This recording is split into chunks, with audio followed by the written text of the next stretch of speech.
Buddy, you look like you're in trouble. Why? Because you don't act like it. I think I'm in a frame. Don't sound like you. I don't know. All I can see is the frame.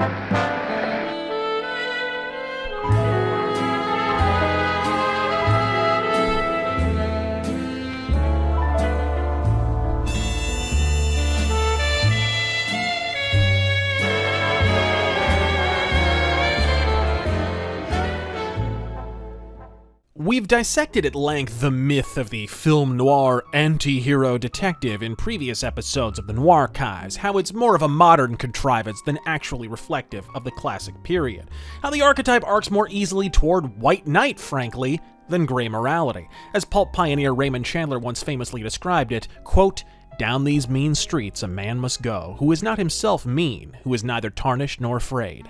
He is the hero. He is everything. He must be a complete man and a common man, and yet an unusual man. He must be, to use a rather weathered phrase, a man of honor, by instinct, by inevitability, without thought of it, and certainly without saying it.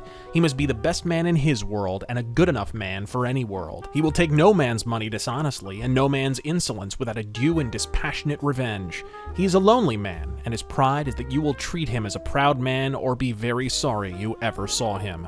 The story is this man's adventure in search of a hidden truth, and it would be no adventure if it did not happen to a man fit for adventure. If there were enough like him, the world would be a very safe place to live in without becoming too dull to be worth living in." Unquote. But what if one of those white knights went off the reservation? What if the Seamus in question was a bit more like a real PI, less a Sherlock Holmesian sleuth than a wrangler of wayward girls and digger of dirty laundry? What if someone had him so inexorably ensnared he compromised his entire conviction and comportment in the pursuit of a payoff? And what if that someone was a woman? Welcome to the immortal classic that is Out of the Past. If, as I've alleged in the previous Film Noirchives episodes, the soul of noir is in fact its pulp literary basis, then what makes Out of the Past its apotheosis is the fact that it's not only adapted from a crime novel, but the writer of said novel, Daniel Mainwaring, was then contracted to adapt his own book to the screen. But with the initial draft proving somewhat unwieldy, the studio contracted inveterate pulp slinger James M. Cain of Double Indemnity fame to pen a second draft. And after playing rewrite ping-pong for a spell, the final result featured white-hot dialogue to rival The Big Sleep and even the seminal Double Indemnity. That isn't the way to play it. Why not? Because it isn't the way to win. Is there a way to win? There's a way to lose more slowly. You just sit and stay inside yourself. You wait for me to talk. I like that. I never found out much listening to myself. You ought to have killed me for what I did a moment ago. There's time.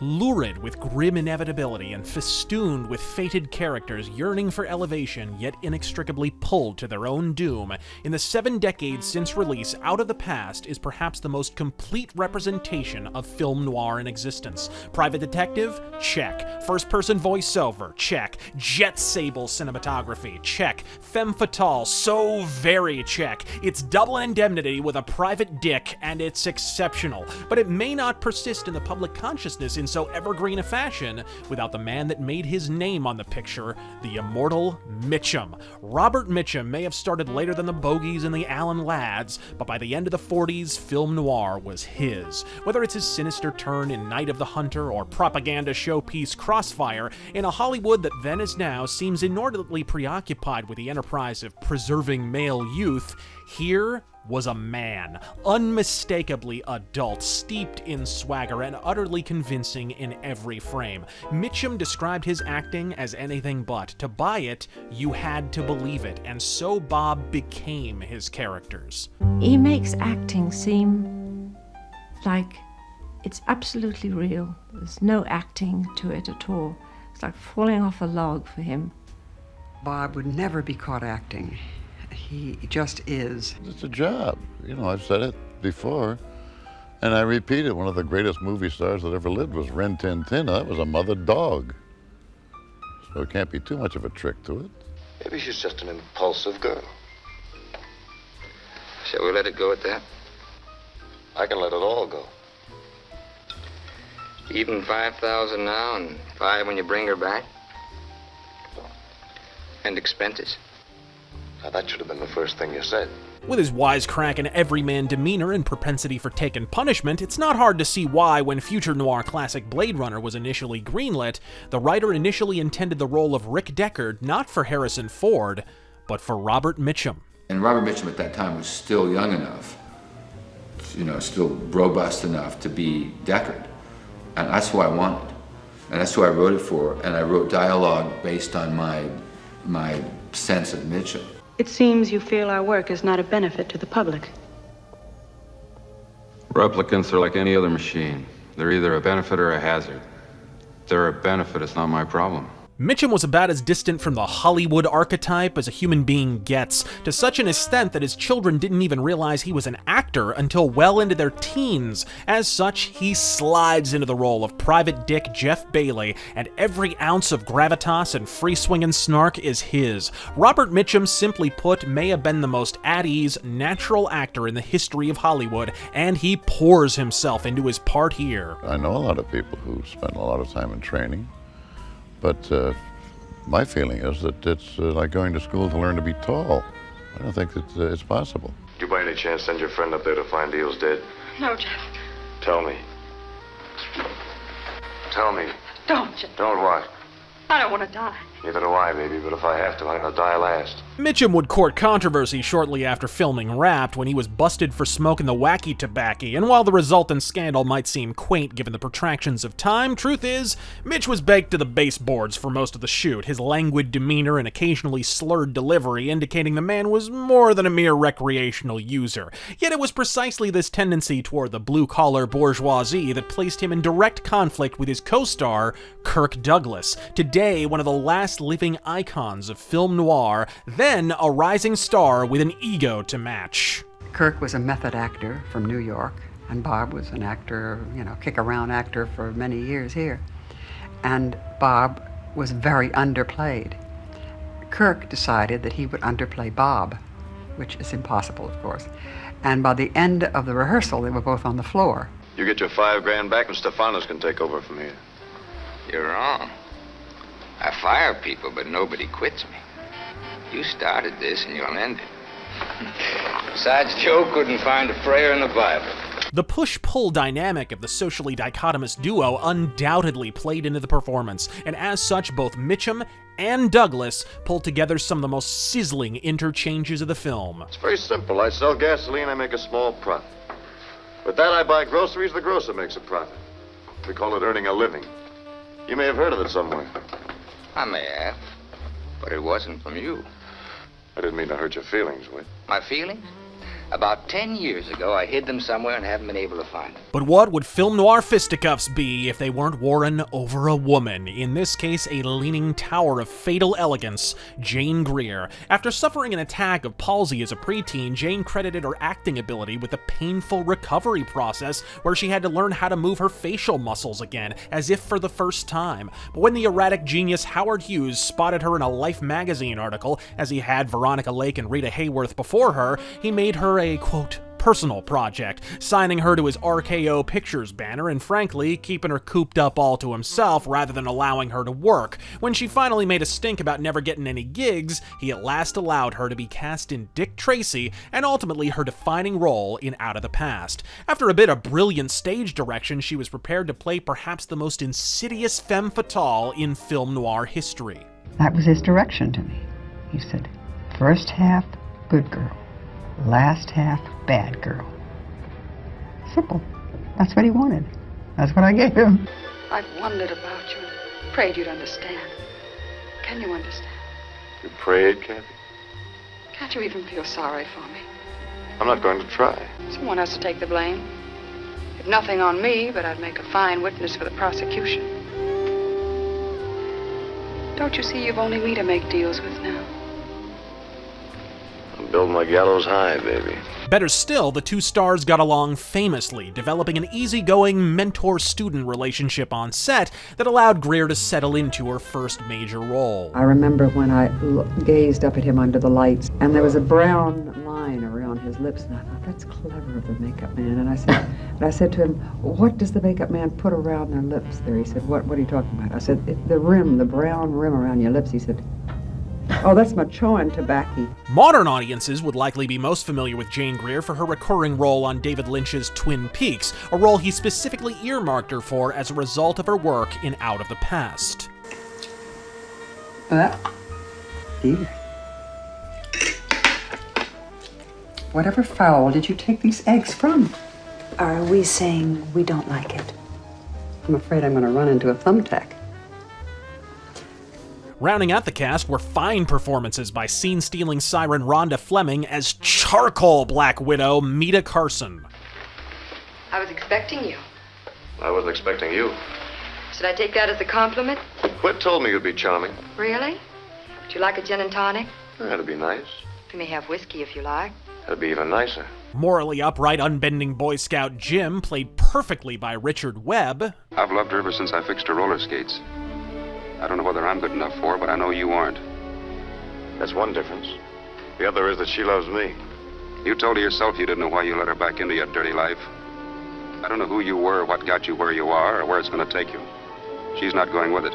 And his enraptured, confused paramour Anne, rendered in saintly fashion by Virginia Houston. You've been a lot of places, haven't you? One too many. Which did you like the best? This one right here. Bet you said that to all the places. You see that cove over there? Well, I'd like to build a house right there. Marry you, live in it, and never go anywhere else. I wish you would. And for her part, dismantles the modern Eddie Muller assertion that much of film noir is latently misogynistic, representing a recurrent archetype, the angelic other girl, standing in stark counterpoint to the femme fatale, pure and bucolic as bleached ivory, who struggles in vain to salvage the troubled protagonist from the brink of self-annihilation, with varying degrees of success. Lauren Bacall in The Big Sleep, Anne Shirley in Murder My Sweet, to name-check just a few more prominent examples. Any way you slice it, film noir doesn't hate women. Look at the way they're shot. It damn near worships them. Nor does it need to be historically revised for problematic content. It depicts women as precisely what they are, human, and thus possessing the self-same capacity for succor and savagery as any swinging dick under the neon lights of the dark city. Nice. Awfully cold around the heart. Let's go.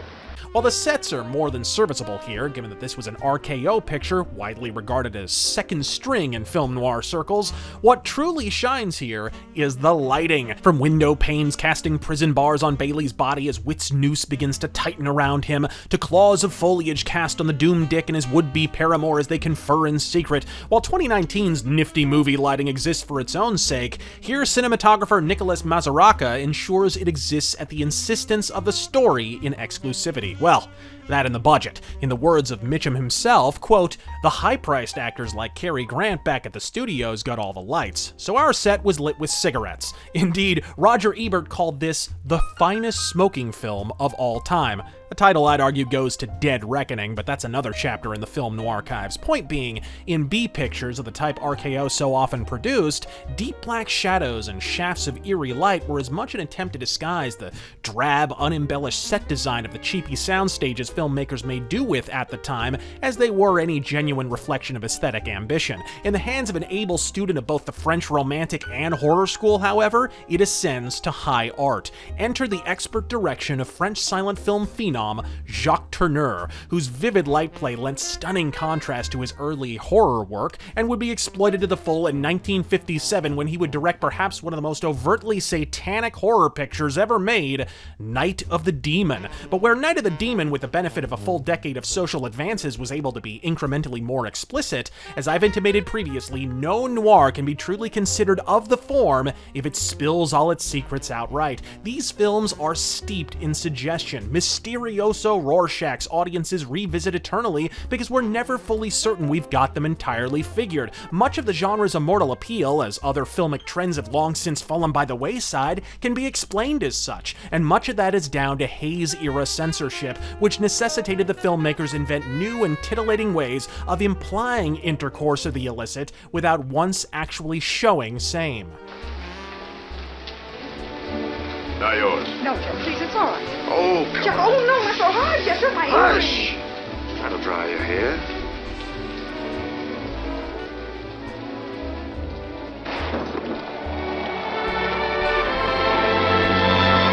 Thus, a cinematographic iconography developed, with a French master manipulating our subconscious to staggering effect. And he wasn't alone, the lens being manned by none other than Nicholas Mazarakis, a cinematographer arguably responsible for pioneering the visual lexicon of the genre in 1940's Stranger on the Third Floor, which many have argued is the first full-blown film noir. As such, the recurrent symbology of prison bars, whether cast as shadows by the window frame as Mitchum burgles the bungalow of Kathy, or standing stoically before Bailey as he turns to the wrought iron gates of Witt's estate and prepares for imprisonment of a figurative variety. The inescapable sensation of being trapped is intrinsic to noir, and perhaps no two characters are more trapped than the femme fatale and our film noir protagonist. What else could I do? You can never help anything, can you? You're like a leaf that the wind blows from one gutter to another. You can't help anything you do, even murder. But merely availing yourself of symbols for content reasons isn't to say the film wasn't forward-looking. A sequence in an all-black speakeasy would have been risible even in '47. Indeed, an earlier RKO effort, Film Noirchives' luminary Murder My Sweet, excised an entire sequence from the book it's based on that takes place in a nearly identical setting. Ironically, this sequence would be put back in when none other than Robert Mitchum was cast as Philip Marlowe for the 1974 remake Farewell My Lovely. Philosophically, Out of the Past's complete exemplification of film noir may have something to do with its scope. While the budget is admittedly meager, the vast majority of noir confines itself to an urban setting. And what did I define in a previous episode as the core tenet of the genre that once broken disqualifies it from being called a film noir? The concept of setting as character. And so it's to the film's unerring credit that the settings in Out of the Past remain an oppressive influence right to the calamitous conclusion. In fellow noir Impact, Brian Donlevy's character attempts to escape his past in a pastoral setting after recovering from crippling amnesia. The verdant down-home environ depicted as wholesome and revivifying, while his cloistered urban origins prove a corrupting influence at every turn. As such, some have suggested, correctly I think, that one of the primary preoccupations of film noir is an unstated but omnipresent fear of the modern world. Out of the Past, conversely, shows that even an agrarian environment can be forbidding at best, as it rejects both Bailey and any suggestion he should remain with his newfound flame Anne, suggesting it's Bailey himself that brings the corruption with him, a sentiment he evidently concurs with. How did I know she'd ever show up? I didn't. What stopped her from taking a boat to Chile or Guatemala? Nothing. How big a chump can you get to be? I was finding out. Jeff, we've been wrong a lot and unlucky a long time. I think we deserve a break. We deserve each other. The onerous confinement only deepens when he heads to San Francisco, one of the true touchstones of film noir, and becomes embroiled in the plot that will ultimately dole out his preordained doom, making Out of the Past one of the rare self-aware films of the form that seems prepared to acknowledge its characters didn't simply suffer a procession of bad breaks, but through their revolting actions, quite literally, attracts the self-same corruption. Revisionist Turner classic hacks have alleged a racist undercurrent in not only Out of the Past, but myriad other movies of the period, from Rita Hayworth's Gilda to The Lady from Shanghai, for the backward and criminal characterization of its non-American locales. But the truth is, Out of the Past upends this idiotic assertion, as Mexico is about the only place in the entire picture where Jeff and Kathy were ever truly happy, unencumbered, and uncorrupted. I'll be there tomorrow. Love me? Mm-hmm. Poco? What's that? Little. Mucho.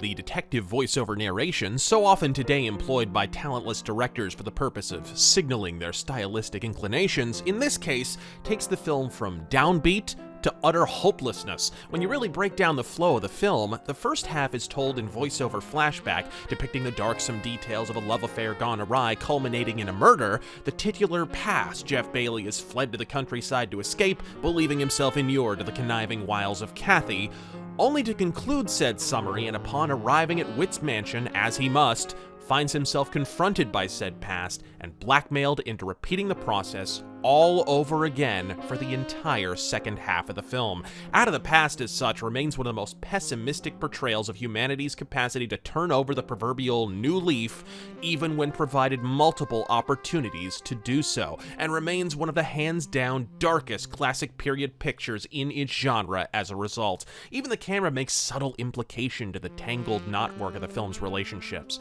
Witt's mansion, for example, is ostensibly in a countryside setting, and yet the prison bar lighting and procession of tighter close-ups not only suggest Bailey's mounting confinement, but quietly mirror how the filmmaker depicts the urban sequences, subtly suggesting to the viewer that while the crime lord's castle is on a sprawling lakeside, his perverting influence is still the essence of urbanity. In the end, when the final film noir flourish results in the downtrodden denouement we all anticipate in a film of this type, it's not the law that triumphs or even society, but basic decency. Out of the Past was a slow burn at release, a middling success with box office receipts of $90,000 that arced toward iconic status as the decades progressed. By the 80s, it served as inspiration for many a movie maker, from Lawrence Kasdan's Body Heat to neo-noir David Lynchpin Blue Velvet. By the end of that decade, Out of the Past was so profound in its influence, Robert Mitchum was even asked to host Saturday Night Live with Jane Greer in tow, no less, and send it up in a salutary satire. This is something. I don't know what yet, but I do know it's live. Live TV. I guess that's supposed to scare me. Like if I screw up, I may miss out on that 110th movie.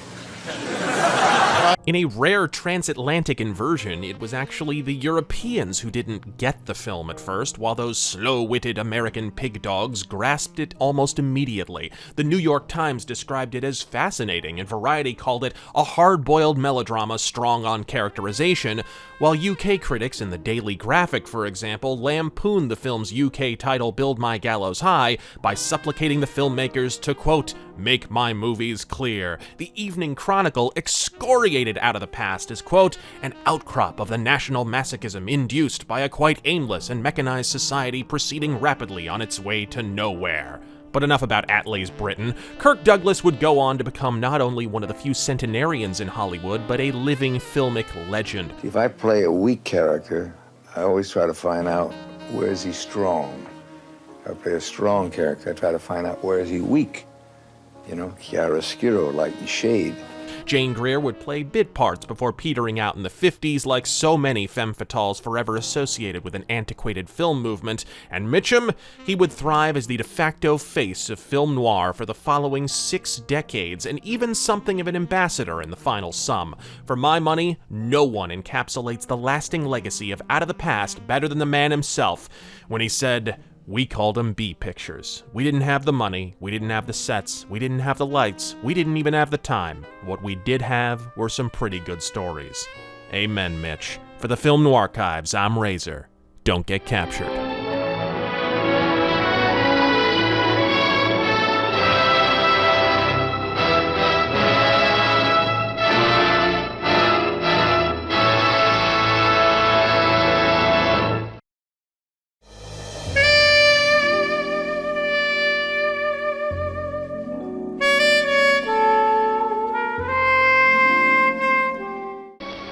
But I didn't take anything.